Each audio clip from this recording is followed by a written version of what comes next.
সবাইকে আমন্ত্রণ। সব খবরে আপনাদের সঙ্গে আছি আমি ফয়সাল তিতুমির। বিশ্ববাজারের সাথে সমন্বয় রেখে আবারও দেশের বাজারে বাড়ল অকটেন, পেট্রোল এবং কেরোসিনের দাম। লিটার প্রতি বেড়েছে 5 টাকা করে, তবে ডিজেলের দাম অপরিবর্তিত থাকছে। নতুন এই দাম মধ্যরাত থেকেই কার্যকর হয়েছে। রোববার রাতে তেলের দাম বৃদ্ধি করে গেজেট প্রকাশ করে বিদ্যুৎ, জ্বালানি এবং খনিজ সম্পদ মন্ত্রণালয়।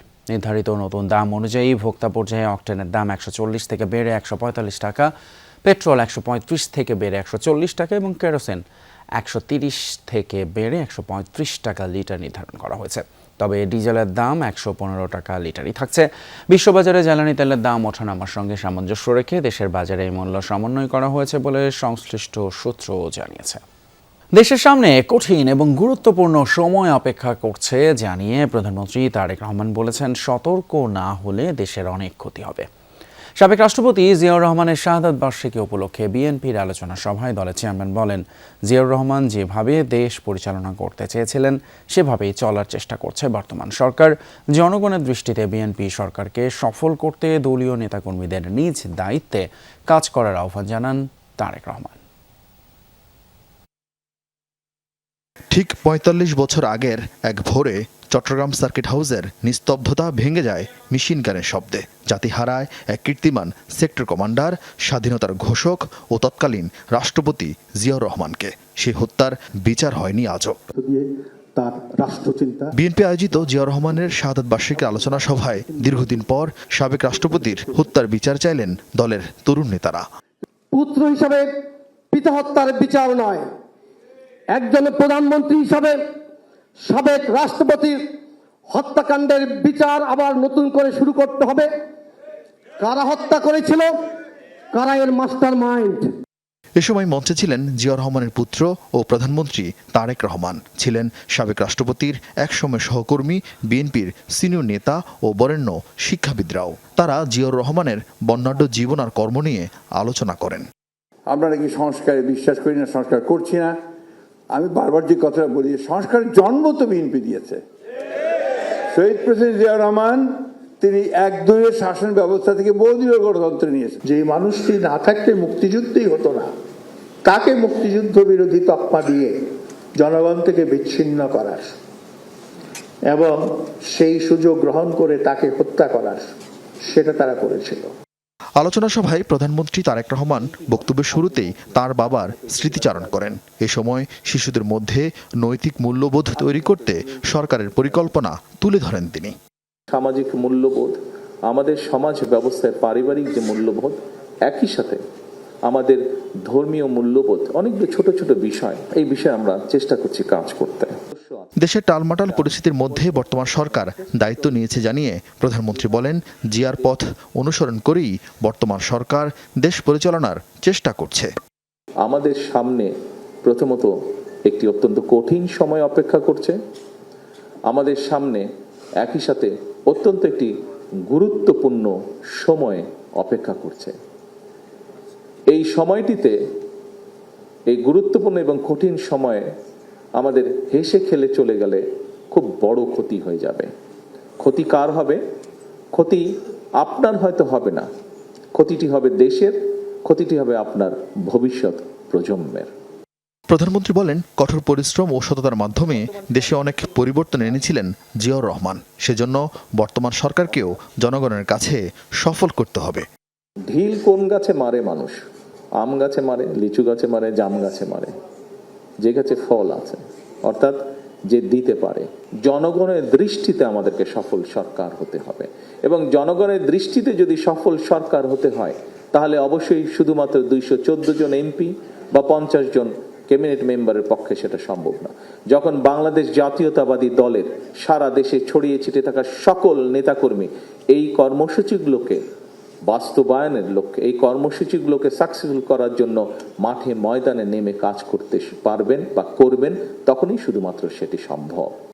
এ সময় দেশের উন্নয়নে জিয়াউর রহমান ও খালেদা জিয়ার অসামান্য অবদানের কথা তুলে ধরেন প্রধানমন্ত্রী। ধানের শীষে ভোট দিয়ে ধানের শীষকে সেই দায়িত্ব দিয়েছে। আরিফিন শাকিল, যমুনা নিউজ, ঢাকা। কুমিল্লার 2 উপজেলায় প্রভাব খাটিয়ে অস্বাভাবিক বরাদ্দ নিয়েছিলেন এনসিপির আসিফ মাহমুদ এবং হাসনাত আব্দুল্লাহ। এই অভিযোগ কুমিল্লার জেলা পরিষদ প্রশাসকের। আসিফ হাসনাত 25 কোটি টাকার সেই বরাদ্দ নেয়নি তা অস্বীকার করতে পারবে না বলেও চ্যালেঞ্জ ছুড়ে দিয়েছেন তিনি। অন্যদিকে আসিফ মাহমুদের মন্তব্য, বিএনপি ঠিকঠাক প্রশিক্ষণ ছাড়াই প্রশাসক নিয়োগ দেয় রাজস্ব বরাদ্দ আর এডিপি বরাদ্দের পার্থক্য বুঝতে পারছে না।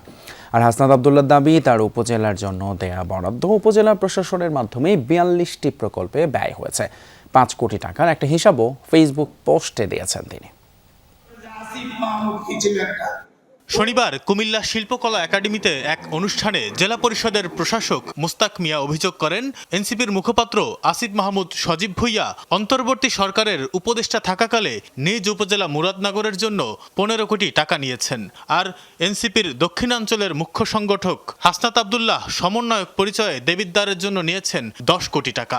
তখন তিনি সংসদ সদস্যও ছিলেন না।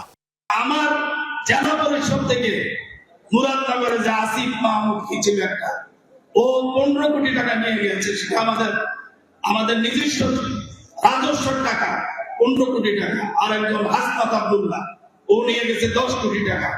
তার এই অভিযোগের পর হাসনাত আব্দুল্লাহর সঙ্গে এক ফোনালাপে মুস্তাক মিয়াকে বলতে শোনা যায়, তিনি বলতে চেয়েছেন 2 উপজেলায় উন্নয়নের জন্য 25 কোটি টাকা নিয়েছেন আসিফ মাহমুদ ও হাসনাত আব্দুল্লাহ।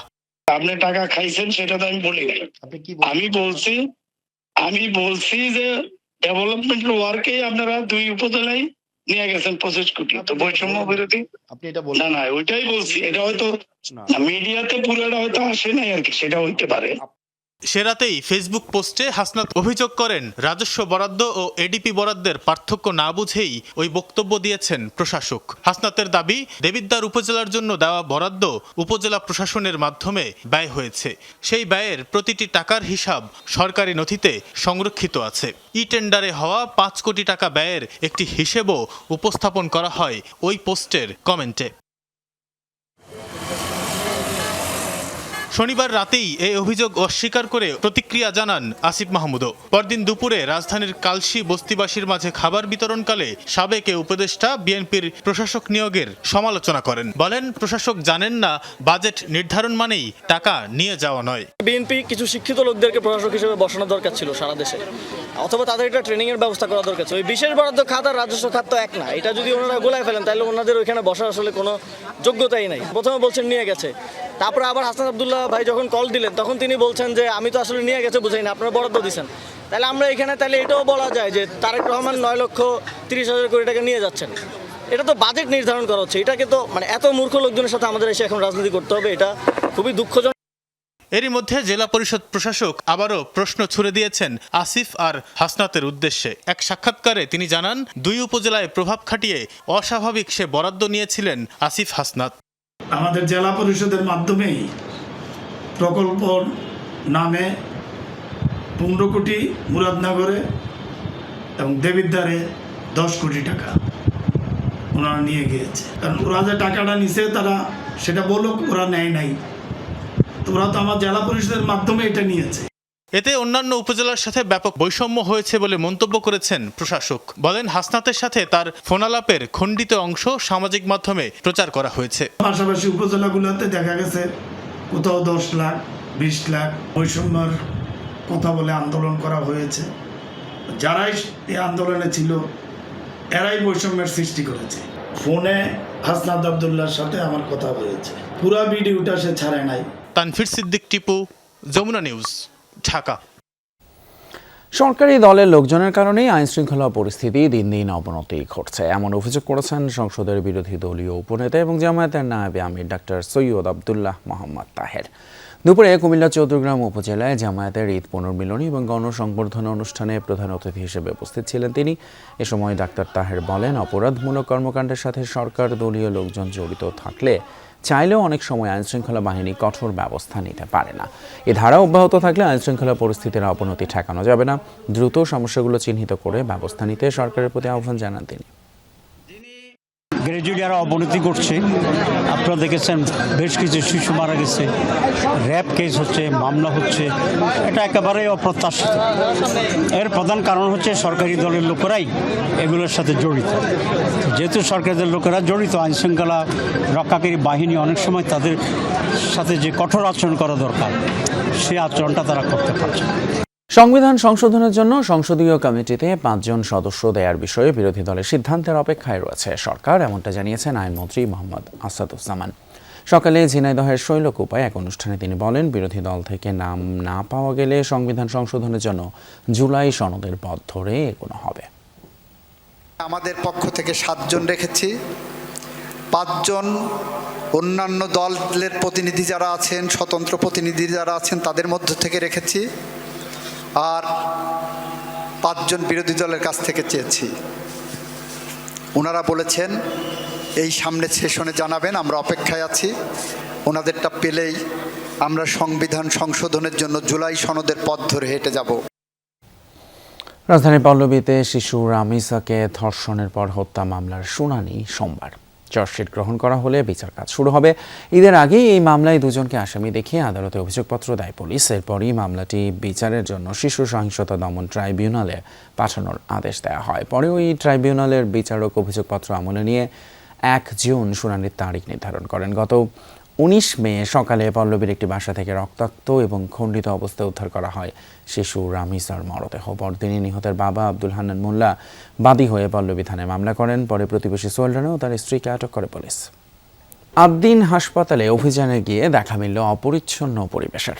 রোববার দুপুরে ঢাকা দক্ষিণ সিটি কর্পোরেশনের নির্বাহী ম্যাজিস্ট্রেট অস্বাস্থ্যকর পরিবেশের কারণে 3 লাখ টাকা অর্থদণ্ড করেন হাসপাতালটিকে। এদিকে রোববারও সাংবাদিকদের উপর চড়াও হন আদ্দিন হাসপাতালের স্টাফরা। এদিকে হাসপাতালে মারা যাওয়া 2 যমজ শিশুর পরিবারে গিয়ে তথ্য সংগ্রহ করেছে স্বাস্থ্য অধিদপ্তরের তদন্ত কমিটি। রাজধানীর বনশ্রীর বাসায় যান তদন্ত কমিটির সদস্যরা। এ সময় 2 শিশুর বাবা মায়ের সাথে কথা বলেন তারা। অবশ্য এসব বিষয়ে এখনই বিস্তারিত বলতে চায় না কমিটি। বেঁধে দেওয়া সময়ের মধ্যে পূর্ণাঙ্গ প্রতিবেদন জমা দেওয়ার কথা জানিয়েছে তারা। এখানে হাসপাতালে বিভিন্ন ওয়ার্ডে যেগুলো আছে সেগুলোতে আসলে আমরা কোনোটাতে মিটার পাইনি, এই ধরনের বিষয় আছে। টেম্পারেচারের কোনো মিটার আমরা পাইনি।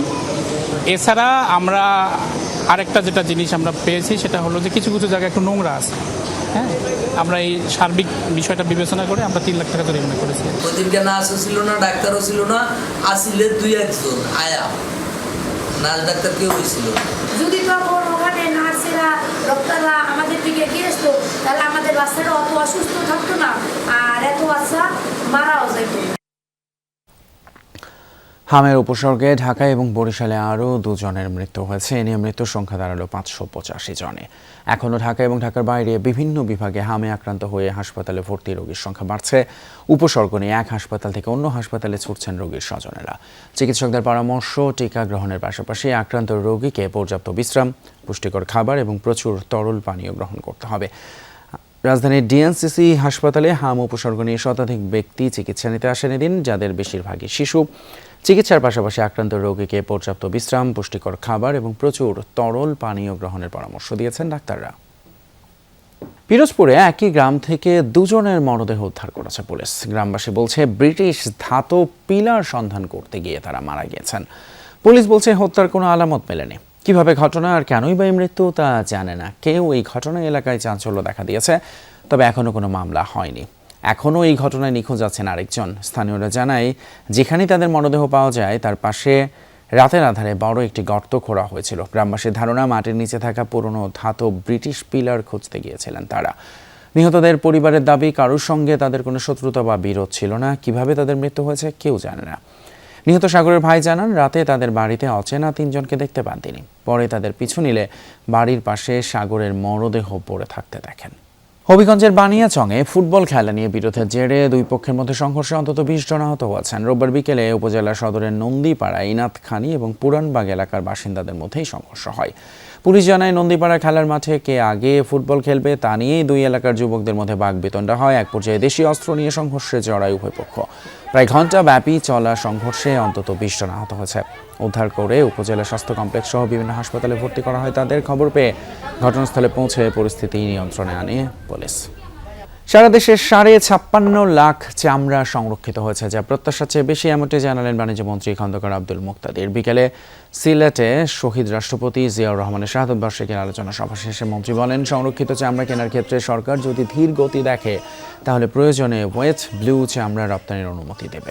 আগামীতে চামড়া সংরক্ষণ বাড়ানোর উদ্যোগের কথা জানান মন্ত্রী। বলেন, সরকার বিভাগীয় শহরগুলোতে স্লটার হাউস নির্মাণের কথাও ভাবছে। ঈদের ছুটির আমেজ ফুরানোর সঙ্গে সঙ্গে বাড়ছে রাজধানীমুখী মানুষের চাপ। ফিরতি যাত্রার শুরুতেই ট্রেনে ছিল না স্বস্তি, এখনও পুরোপুরি ভিড় না বাড়লেও কমলাপুর রেলওয়ে স্টেশনে যাত্রীদের অপেক্ষা যেন কমছে না।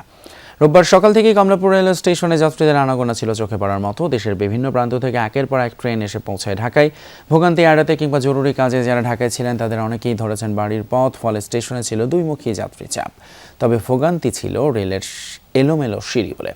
রেল কর্তৃপক্ষ বলছে বৈরী আবহাওয়া, লোকোমোটিভ সংকট এবং নিরাপত্তাজনিত কারণে কিছু ট্রেন দেরিতে ছেড়েছে। ভোরে সদরঘাট লঞ্চ টার্মিনালে ঢাকামুখী মানুষের চাপ ছিল বেশ। দক্ষিণাঞ্চলের বিভিন্ন রুটে যাত্রীবাহী লঞ্চ এসে পৌঁছায় ঘাটে। সংশ্লিষ্টরা বলছেন 2-1 দিনের মধ্যেই ফিরতি যাত্রা আরও বাড়বে। চেনা কর্মচাঞ্চল্যে ফিরবে রাজধানী। সড়ক পথে নির্বিঘ্নে এই কর্মস্থলে ফিরছেন নগরবাসী। এখন পর্যন্ত তেমন চাপ নেই সড়ক মহাসড়কে। ঢাকা টাঙ্গাইল, ঢাকা চট্টগ্রাম এবং ঢাকা ময়মনসিংহ সহ অন্যান্য মহাসড়কে যানবাহনের সংখ্যা কিছুটা বাড়লেও কোথাও যানজট নেই। স্বস্তিতেই পরিবার পরিজন নিয়ে রাজধানী সহ কর্মস্থলে ফিরছে মানুষ। যান চলাচলে শৃঙ্খলা বজায় রাখতে কাজ করছে পুলিশ। মহাসড়কের বিভিন্ন পয়েন্টে মোতায়েন রয়েছে অতিরিক্ত পুলিশ সদস্য। এদিকে রাজবাড়ী দৌলতদিয়া ঘাটে বাড়ছে যাত্রী চাপ, তবে নেই যানবাহনের দীর্ঘ সারি। ফিরতি যাত্রায় স্বস্তির কথা জানিয়েছেন যাত্রীরা। দৌলতদিয়া পাটুরিয়া নৌ রুটে 16টি ফেরির পাশাপাশি যাত্রী পারাপারে রয়েছে 20টি লঞ্চ। চুয়াডাঙ্গায় ব্রাজিল ফুটবল সমর্থকদের র্যালিতে অংশ নিতে গিয়ে 85,000 টাকা জরিমানা গুনতে হয়েছে। 4 সমর্থককে জরিমানা করেছে। রোববার বিকেলে শহরের টাউন ফুটবল মাঠে অভিযান পরিচালনা করে উচ্চ শব্দ সৃষ্টি এবং ড্রাইভিং লাইসেন্স না থাকার অভিযোগে 4টি মোটরসাইকেল জব্দ করা হয়। জেলা ট্রাফিক পুলিশের পরিদর্শক আমিনুল ইসলাম জানান, নিয়মিত অভিযানের অংশ হিসেবে এই অভিযান পরিচালনা হয়। এ সময় মামলা দেওয়ার পাশাপাশি মোট 85,000 টাকা জরিমানা করা হয়। এর আগে টাউন ফুটবল মাঠ থেকে র্যালি বের করে বিভিন্ন সড়ক প্রদক্ষিণ করেন ব্রাজিল সমর্থকরা। গোপালগঞ্জে ঈদ পরবর্তী আনন্দ আয়োজনে হাজারো দর্শনার্থীর সমাগম ঘটে অ্যান্টালিয়া পার্কে। গত 3 দিনে ছেলে মেয়ে সহ পরিবারের লোকজন এই পার্কে ঈদ আনন্দ উপভোগ করেন। শহরের কোলাহল থেকে সম্পূর্ণ গ্রামীণ পরিবেশের মধ্যে গড়ে উঠেছে অ্যান্টালিয়া পার্ক নামে বিনোদন কেন্দ্র, যেখানে সবকিছু সুন্দর সাজানো গোছানো। শিশুদের জন্য রয়েছে বিভিন্ন রাইড সহ নানা খেলাধুলার সরঞ্জাম। তবে দর্শনার্থীদের দাবি আরও রাইড সহ অন্যান্য সুবিধা বাড়ানোর। পার্কের কর্তৃপক্ষ জানান, আগামীতে সুযোগ সুবিধা বাড়ানো হবে, তবে লোক সমাগম আরও বাড়বে বলে আশা প্রকাশ করেন তারা। আমরা সবাই ছবি তুলতে আসছি, পরিবার নিয়ে আসছি। গ্রাম্য একটা আবহাওয়া আছে, ভালো পরিবেশে সুন্দরভাবে রিসোর্টটা মানুষজন উপভোগ করতে পারতেছে। একই রিসোর্টে রেস্টুরেন্ট আছে, কনসার্ট আছে, দেন ছবি তোলার মতন সুন্দর স্পেস, এজন্য বেসিক্যালি এখানে আসা। প্রিয় মানুষদেরকে নিয়ে আসলে ঘুরে আসার জন্য খুব উপযুক্ত স্থান বলে মনে হয়েছে। ঈদের ছুটিতে নগরবাসীর আনন্দ, বিনোদন এবং পারিবারিক আড্ডার অন্যতম গন্তব্যে পরিণত হয়েছে দক্ষিণ এশিয়ার সর্ববৃহৎ shopping mall Jamuna future park. ঈদের দিন থেকে ঢাকা সহ দেশের বিভিন্ন এলাকার বিনোদন প্রেমীরা ঈদ বিনোদন উপভোগ করতে যমুনায় ভিড় করছেন। ফুড কোর্টে বাহারি খাবারের আয়োজনের সঙ্গে শিশুদের ফিউচার ওয়ার্ল্ডেও চোখে পড়ার মতো ভিড়, কারণ সেখানেই আছে বিভিন্ন রাইডের ব্যবস্থা। তবে লাইভ কনসার্ট বাড়তি আনন্দ যোগ করেছিল মাস্কট এবং ম্যাজিক শো আর মিরর মেইজের রোমাঞ্চকর অভিজ্ঞতা। বিশেষ করে শিশুদের আনন্দ ঘন অংশগ্রহণ ও পরিবারের সম্মিলিত উপস্থিতি আয়োজনকে আরও প্রাণবন্ত করে তোলে। সব মিলিয়ে ঈদের দিন থেকেই লোকারণ্য যমুনা ফিউচার পার্ক মানুষের মিলন মেলায় পরিণত হয়েছে।